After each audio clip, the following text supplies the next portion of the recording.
Chance दिला इथे. तर आजचा दिवस हा आमच्यासाठी खूप असा महत्त्वाचा दिवस आहे, जी आम्हाला तुम्ही आज फेअरवेल दिला. आम्हाला वाटलं नव्हतं की आम्हाला फेअरवेल असणार, पण तुम्ही आम्हाला फेअरवेल दिला. आणि 11वीच्या मुलांसाठी त्यांच्यासाठी पण खूप थँक्यू, कारण त्यांनी एवढं मोठं डेकोरेशन केलं, सर्व केलं, एवढा मोठा प्रोग्राम अरेंज केला.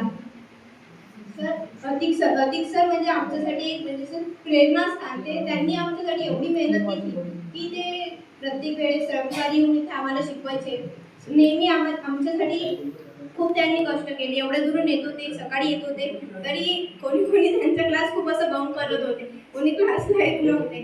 पण सरांनी आमच्यासाठी सध्या पेपर सेट काढले, सगळे आम्हाला त्यांनी स्वतः मेसेज करून करून सर्वांना बोलवलं. सरांनी इन्व्हिटेशन दिलं आपल्याला.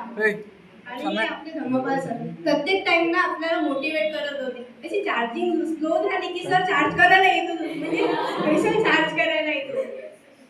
त्यांनी म्हणजे खूप असे शिकवणच नाही दिली, तर त्यांनी प्रत्येक टाइमला आपल्याला मोटिवेट केलं, प्रत्येक टाइमला येऊन आपल्याला मोटिवेट करायचे. आणि असे आपले जे म्हणजे मोठे मोठे लोक होते त्यांच्याबद्दलही ते त्यांनी खूप आपल्याला समजावून सांगितलं. आणि ते त्यांचे डॉक्टरच्या सोबत तर त्यांनी शिक्षकही बनले. त्यांनी प्रत्येक वेळेला आम्हाला शिकवलं, प्रत्येक टाइमला समजून सांगितलं. म्हणजे जेव्हा आम्ही असा रस्ता सरकत होतो तेव्हा असं बरोबर रोडवर आणायचे. आणि आपल्या रुपाली आमचं एकच नेहमीच्यासाठी लेट आहे ना.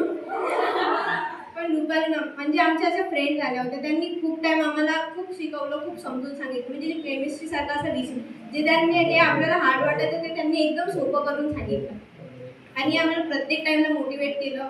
प्रत्येक टाइमला सर्वात जास्त त्यांनी इम्पॉर्टन्स मुलीला दिलं असं मला तरी वाटते. पण आमच्यासाठी म्हणजे नेहमीसाठी त्या सर्व सर्व गोष्टी तत्पर होत्या.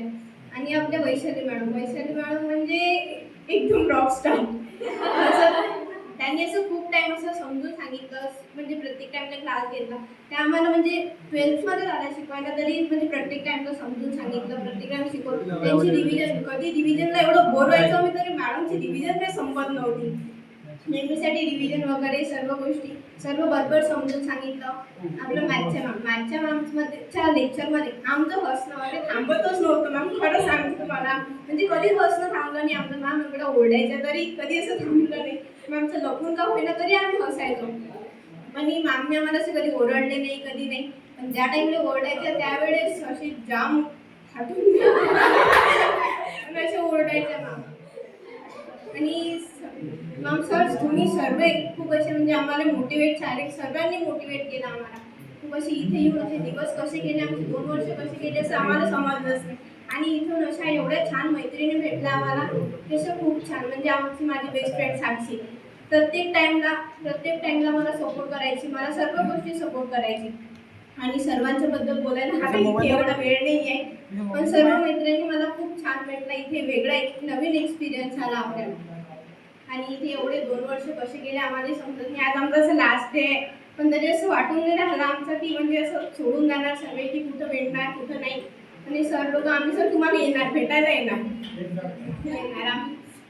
आणि बाकी सर्वांना सर थँक्यू. बस एवढं बोलू.